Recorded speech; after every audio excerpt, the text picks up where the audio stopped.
Hello, everyone. Welcome this evening to this wonderful conversation that we're about to have with an amazing set of panelists. My name is Stacey Rutland. I'm founder of Income Movement. I'm really excited to have everybody here this evening to join us for what's going to be, I know, a very important and powerful conversation. The title of this event is Equity, Safety, and Autonomy, Building Economic Systems that Support Women.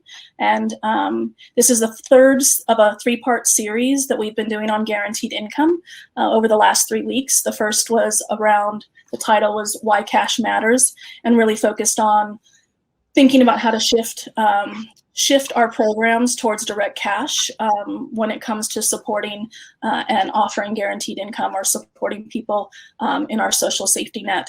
Last week was looking at the intersectionality of race, class, and guaranteed income. And then today we're focusing on gender and women. I want to first do a little bit of housekeeping before we actually get started, but I'm going to be quick because we have such amazing people today. I want to make sure we have as much time as possible to hear from them. First, I want to thank our partners, Mayors for Guaranteed Income and Inherent Good, the film documentary that actually showed before this event. They have been integral to making this panel series possible. So thank you so much for everybody that's been working behind the scenes to bring us all here together today. This event, each of the event series and this event specifically, is focused on a different geographic region in the United States. Today, we're focusing on the Midwest and kind of upper Great Lakes area. And so you'll see that a lot of our panelists are elected officials who come from those regions. And we're specifically focusing in that way because we've invited mayors, we've invited small business owners in the region to come and actually hear from their elected officials, from people in their community who are supporting guaranteed income, with the goal of further growing the movement around really working towards direct cash. So welcome everybody who's from the Midwest, Great Lakes region. Happy to have you here. Really excited to have this conversation. We have, if this is the first time you've been to Crowdcast, it's pretty straightforward, very similar to probably, if you've been experiencing Zoom and some of the other larger platforms. The key here for you guys is obviously comments on the right side. Chat will be going the whole time. Love to see the comments and thoughts of people as they're hearing from the panelists.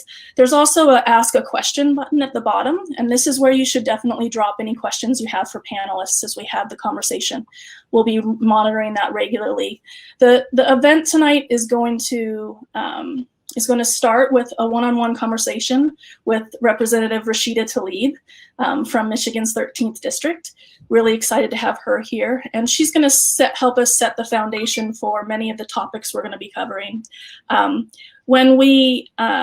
there, we will go ahead and open it up to the larger panel discussion. And so when that happens, we'll have a panel discussion with some kind of preset questions that we know are going to help us dive into things for about 20 or 30 minutes. And then we'll reserve the last 15 minutes of today for questions that come from the audience. So we'll definitely get to as many of those questions as possible when we are kicked off. So with no further ado, I'm getting a call, and I think it's from, I think that it might be from Mayor Carter. So hold on just one moment. So with no further ado, I would love to bring up Representative Rashida Tlaib. So I'm going to bring her audio and video up. Hello. Hi. Hello. Thank God you knew how to unmute me. Thank you so much for creating space. But I also I come from the grassroots movement work. So what just happened just is refreshing, actually. So I appreciate it and really am so honored to be part of this incredible conversation about something that really is important to my district. Wonderful. Well, thank you so much for joining us. Really excited to have you here and excited to talk a little bit about, we thought what would be a good way to start is to talk about some of the direct legislation that you've actually been responsible for. You've done, really spearheaded so many really important pieces, but of course tonight we're talking about direct cash and why we want to be moving towards direct cash and the impact of that potentially on women and families. So I want to ask you first a question about your Boost Act. I know that in 2019 you presented the Boost Act to the House, and this was before pre-pandemic, and that legislation was really designed to give a monthly distributed kind of stipend or income to individuals or families. And so I would love to understand, obviously with the American Rescue Plan, we have the child tax credit, and we really have started to see some real momentum build around direct cash, monthly direct cash going to families. But can you tell me a little bit more about why you decided when you were building the Boost Act, why cash was so important? Yeah, and for everyone listening, it really came from the community.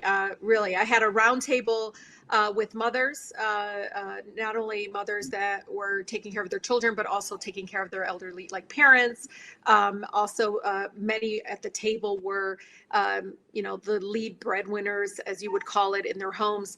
And so for me, I wanted to be able to do something that would change lives immediately. And so what you have is the Boost Act, which, would uplift 45% of people in poverty in the United States right now would be uplifted with the Boost Act. And why it was done in the way that it was done is very broad, inclusive, was because at that table, many folks know this. I represent the third poorest congressional district. And what happens there is you don't see a shift or a change immediately because some of these programs in so-called, tax credits and these various ways of folks wanting to approach poverty has set requirements. And so the way we drafted the Boost Act is, look, as mothers, especially folks that for me are providing a huge benefit by helping raise their children, community. I wasn't raised by one mother. I always tell people, but if you were raised in Detroit, you're raised by all the mothers in the block.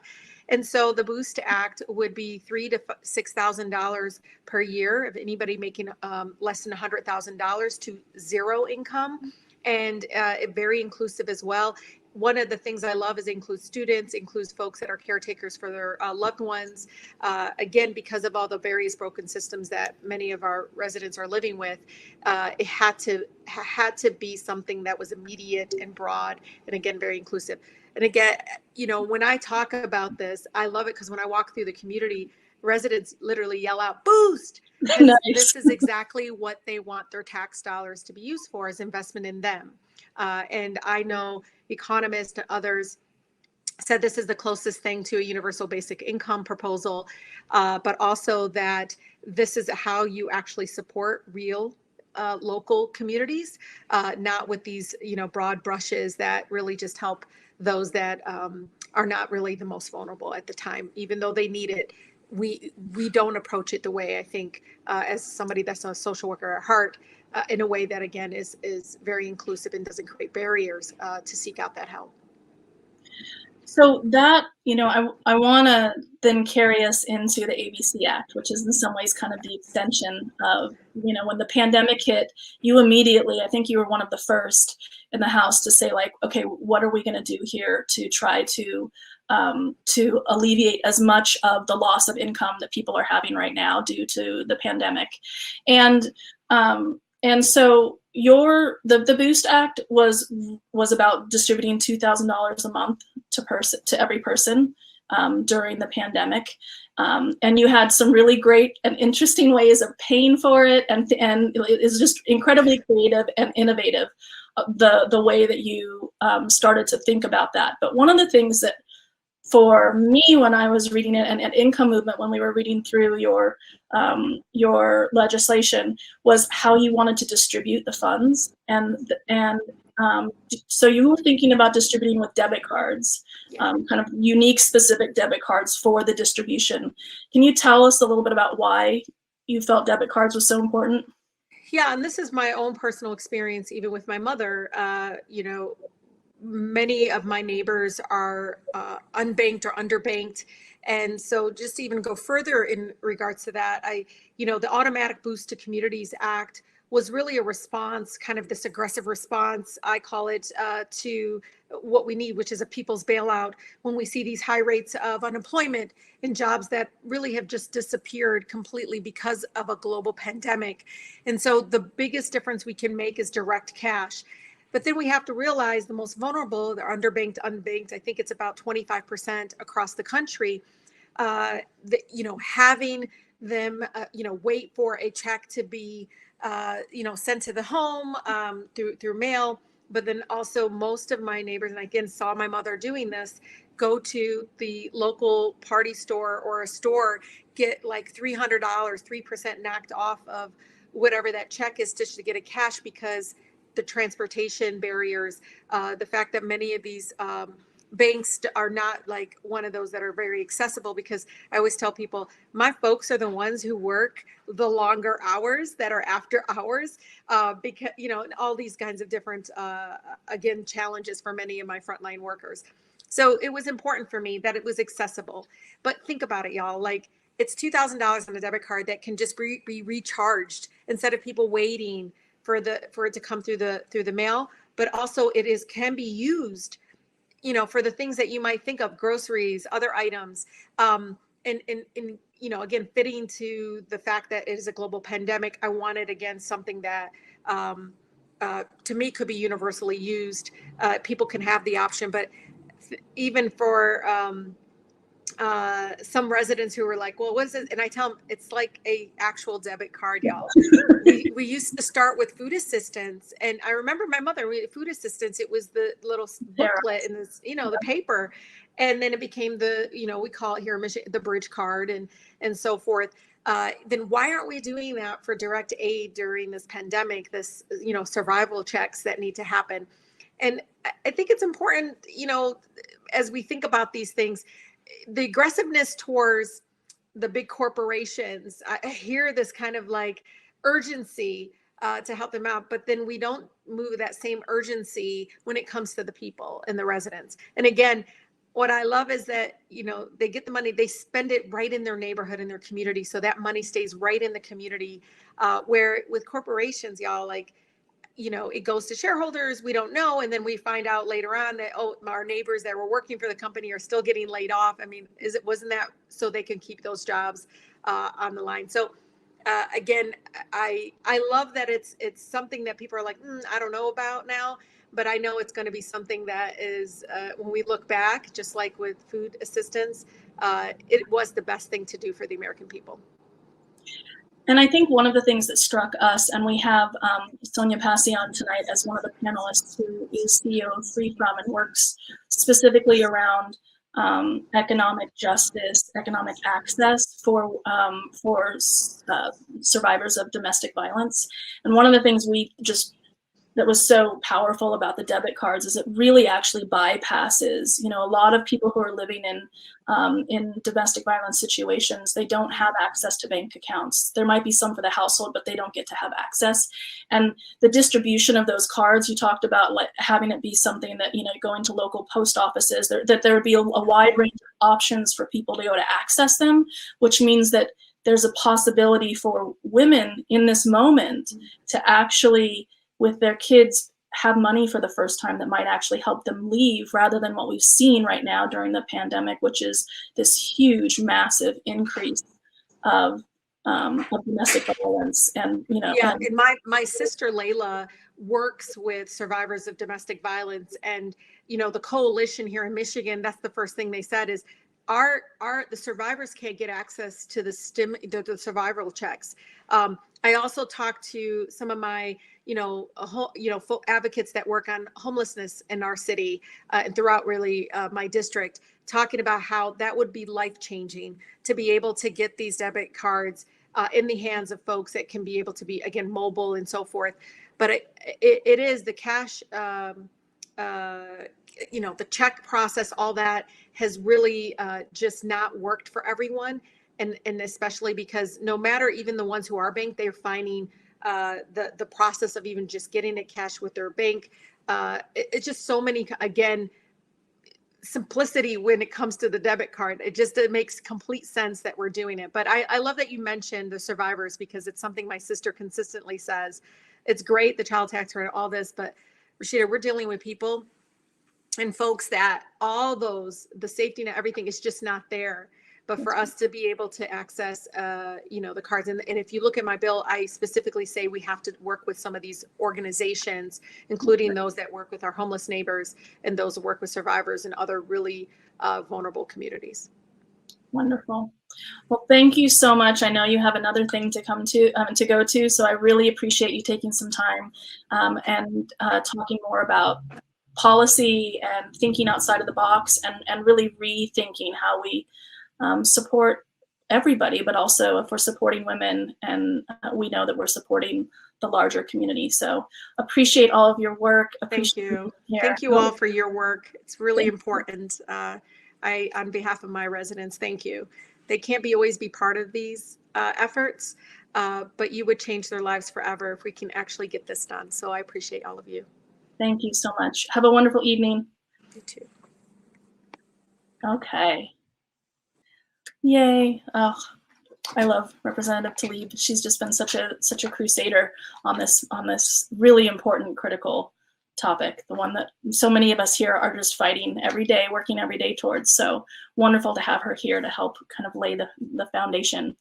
So I'm going to now start to hand things over to our host and facilitator tonight. And so I'm bringing Almaz Zelleke up. Hello, Almaz. Hello. So lovely to see you. So I'm going to introduce you, and then I'm actually just going to hand the reins over to you, and I'm going to go away so that you guys can all, the panelists, and you can have an awesome conversation. But I want to make sure that that I introduce you properly. So Almaz is a professor of practice in political science at NYU Shanghai.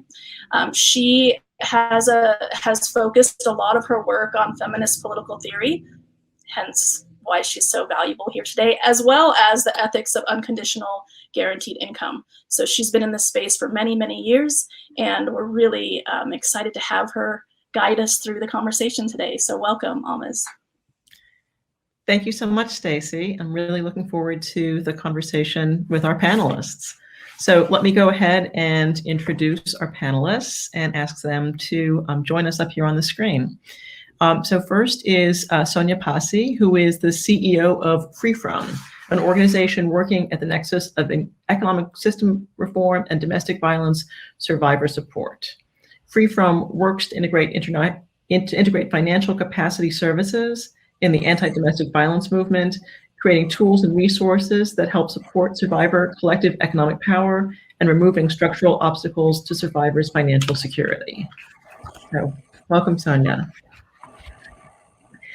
Next is Mayor Satya Rhodes Conway, and she is mayor of Madison, Wisconsin, and part of Mayors for Guaranteed Income.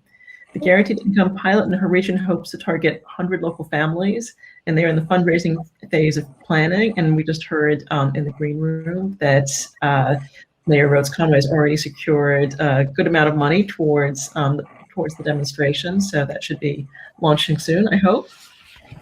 So welcome, Mayor Rhodes Conway. Thank you. It's a pleasure to be here. Great. And next is Teresa Funicello. Teresa has been an advocate for welfare and social safety net reform for decades, focused on a shift towards more dignified income support systems for women and children.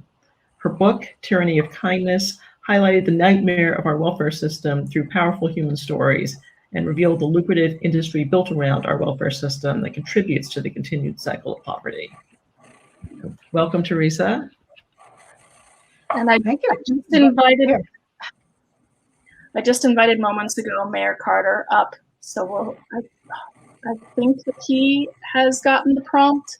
Let me re-prompt and see if he can join us. Shall I introduce him anyway while he's Let's introduce him. Let's do it. So we're ready for him.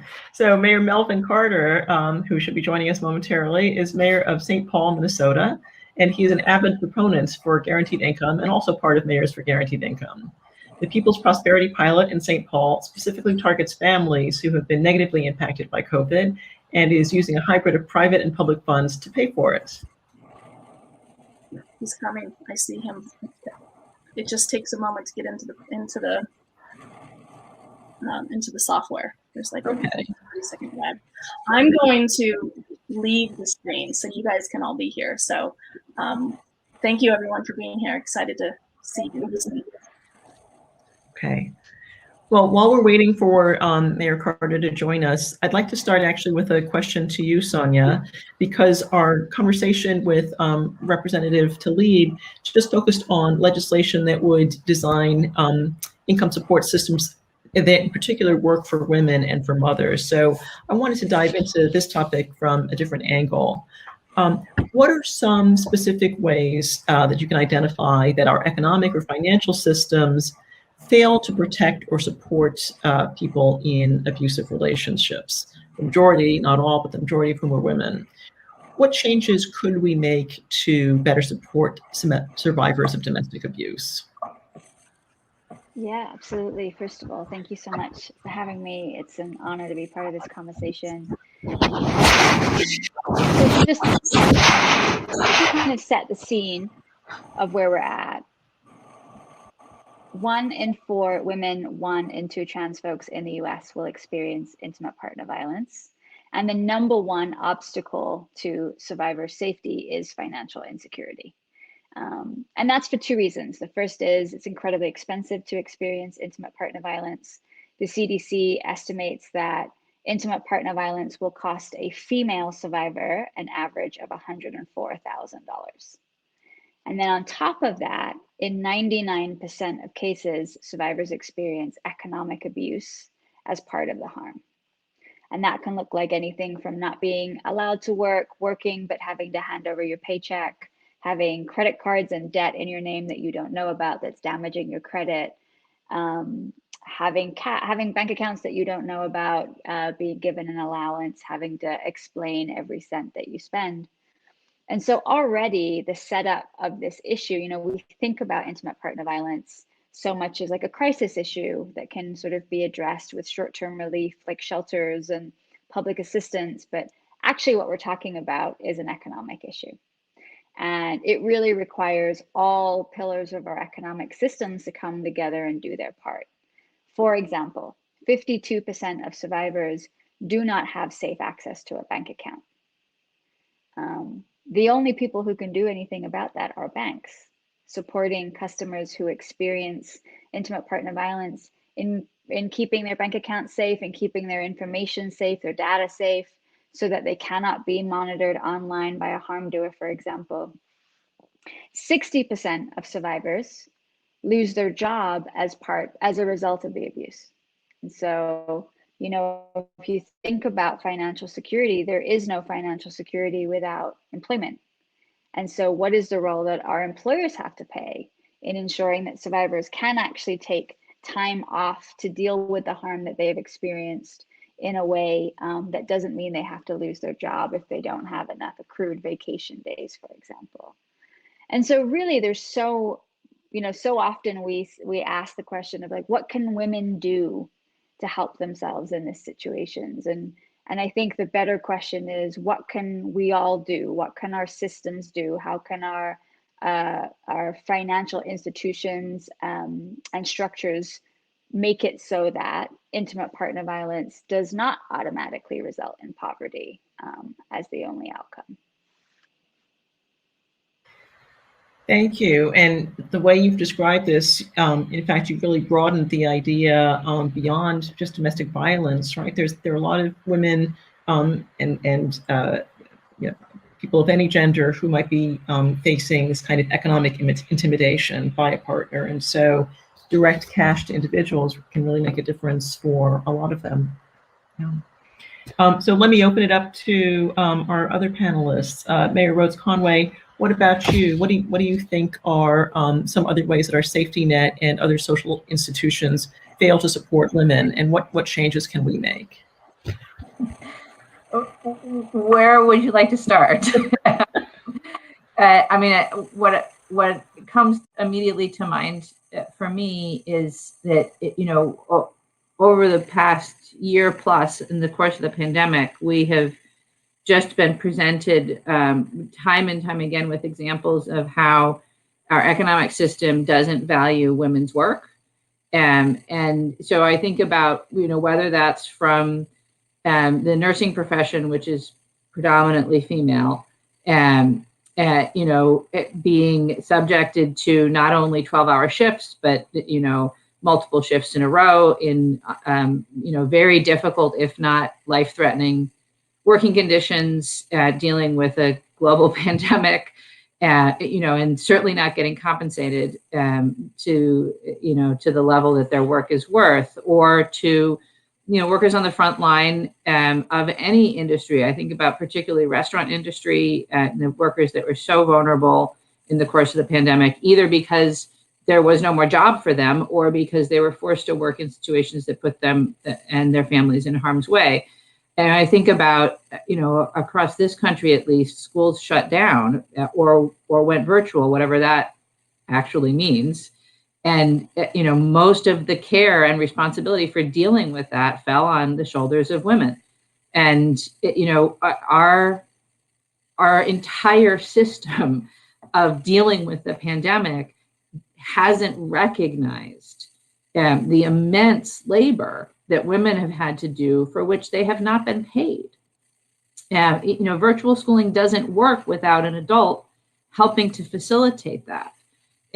So I just think that, like so many other things, the pandemic really laid bare the fact that we do not compensate women for the work they do in our society.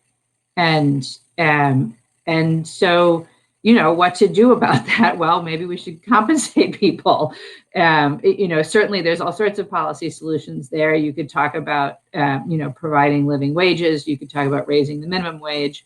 You could talk about working conditions and unions and, all sorts of things. But, I do think that part of why I'm part of Mayors for a Guaranteed Income and part of why we're pushing for a national guaranteed income program is because there is a certain level to which just direct cash payments would support uncompensated care work and allow people in their lives to just have a little bit more space, to take care of themselves and their families. And I think that, I don't want to steal anybody's thunder here, but I think what we saw out of the Stockton pilot is exactly that, right? That when people were given direct funding, that they were able to put themselves in a better situation economically, in a better situation in terms of their employment conditions, and in a better situation in terms of their health and their mental health.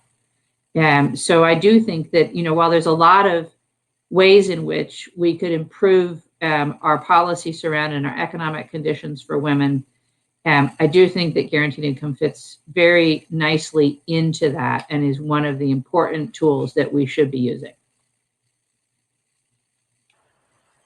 Thank you. And you've really highlighted a lot of the issues around employment and the ability, what makes it possible for women to work, particularly during the pandemic. Really, women are disproportionately responsible for childcare and all of the work around a family in normal times as well.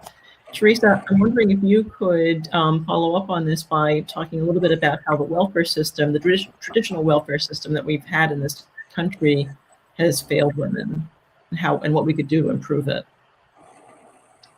And you need to unmute, I think. Devalues women in a way that you can't quite imagine unless you've been there. You don't have a right to anything. People will say that when you go to sign up for it. The day you sign up for welfare is the day you give up all your rights. That's what one worker actually told one of the women that I know. The thing is, if a man batters you, you can have, some people care. But if the system batters you, no one really gives you. It's an entirely secret, private brutalization of the humanization, but of the human being that's woman. But I also want to say something a little different, which is we all agree that there should be a guaranteed income, but we don't all agree, I'm sure, what form that should take. And to this point in time, all the proposals that I've seen, other than the ones of people I know, have been formulated by men who do not understand the underlying principle that if you give birth to a child, you are automatically disjointed from the marketplace. And the marketplace, in any case, isn't necessarily the best place to be. But if it were, you'd still be unable at certain points in time. And the pandemic proves it, that the women left work for pay all over the country and I'm sure in the world because they had to give care to their children. And that was the first impulse that they had. So I'm more interested in figuring out how we go from where we agree there should be a guaranteed income to how that guaranteed income should be formulated in a way that includes a specific identification of caregivers as having a higher benefit level because they have an item that they produce, which includes human beings, that is not accounted for in the current market. And from my perspective, what the market does, I have very little interest in, but can discuss, and I'm willing to discuss, but I don't think that's where we need to be. Thank you. Thank you, Lisa, for that. Let's get back to the specifics of how the cash might work in a moment, but I wanted to welcome Mayor Carter, and I'm glad you finally made it in to the panel, and ask you the same question that we started with. What is it about how our systems have failed women, or failed to work for women, that you see as being addressed by direct cash? Yeah, I appreciate that. And thank you for your patience. I've been wrestling my technology here for these past 20 minutes or so and really enjoying this conversation. Maybe we could say our systems have failed women. Maybe we could say our systems have succeeded to do exactly what they're designed to do, because those systems were not designed to support those families. Their systems were not designed to support those women. Our systems were not designed to support success at the molecular family and community level. And one of the things I think that many of us are trying to do, in particular in the shadow of this particular crisis, is say we have to completely, it's not so much about just sort of tinkering around the edges of these systems here and there. It's not so much about changing on a moderate basis, a little bit at a time, on an incremental basis, this system that we've had. We're 60 years into a war on poverty. We're losing, and people are asking us, why would you change strategies? It's phenomenal, the self-defeating approach that we take to the war on poverty. I've been at home. I was really intrigued by that conversation about caretakers. My wife is a midwife. She's a healthcare provider. So, I can do my meetings from my living room. So I've been at home with our 14-month-old for a significant portion of this last year. And it's very intriguing because I have her on my meetings and she sits here with me and she crawls over me and she, waves at the camera, and people think it's all kind of, exciting and cute and wonderful. We all know at the same time that if I was a woman, someone might suggest I get childcare, and that would be more professional, that it wouldn't be received kind of in the exact same way. So we have all these types of paradoxes. I experience them as an African-American man all day long. The rest of the panelists on here experience them as a woman all day long. And part of this whole thing is realizing that our systems have been created by and for able-bodied, heterosexual, white, male landowners most times. And making systems that work for all of us mean not just tinkering around the edges and not even just changing what they're designed to do, but changing who is designed as the designers in the first place. So that's what our goal has been. And the irony of guaranteed income is it's controversial. The only place it's controversial is in City Hall. The only place it's controversial is in halls of government. Every single neighbor knows that all of their neighbors need more access to cash right now. Everybody in the country knows that this is a challenge, but because it's so different than what we're used to kind of thinking about, it's suddenly this kind of major controversial type of thing. when in fact it's literally the simplest approach to ending poverty. Make sure people have money. Yeah, thank you for that. You touched on so many of the issues that are really important to this discussion. One is just the need to have different voices in the policymaking process, because you're right, and it's great to have Representative Tlaib having been part of this this program. We need more women in Congress in order to have these issues that are particularly important to women, and have policy designed for women, to have that become an issue in Congress. And I was really taken by the fact that she said in her comments that the idea for direct cash came from the community. And Teresa, you know as well as I do that women who were recipients of welfare back in the 60s were fighting for guaranteed income as well, right? So when you ask the people who are doing the work of caring for the next generation, of doing the work in our communities, they're unanimous, right? Cash works, but we still find this reluctance on the part of policymakers to go in that direction. But since we're all agreed that cash is what works, let's talk a little bit about the specific implementation. Again, Representative Tlaib talked about debit cards as being an important facet of implementation. Teresa, you brought up the question of a supplement for caregivers. So why don't we start with you, and then I'd like to go around to everybody and hear what you think of in terms of how we tailor cash grants in specific terms so that they're most effective, particularly for women and caregivers. Teresa, do you want to unmute and start? Well, the way I went back,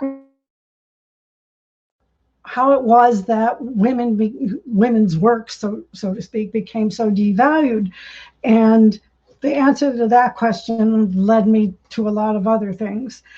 And in very simple terms, the Industrial Revolution, they needed laborers. They mostly wanted male laborers, and the male laborers wanted to be identified as better because of what they did for the industrialists. And suddenly work, which had been something women and men did in common before there were industrialists, was just work. And this thing became work. And that was the thing for which you got paid. And the other thing was the thing you did for human beings to exist. And that amazingly became irrelevant. And if you start where it happened, then you can think of what people need in a different way, what women need, which is not to say you only need it if you're going to give care at home. Whether you give care or not, somebody needs to take care of the kids. And it should be your decision how that comes about, not some bureaucracy's decision. And the only mechanism for that to happen is a guaranteed income that has a modification that includes a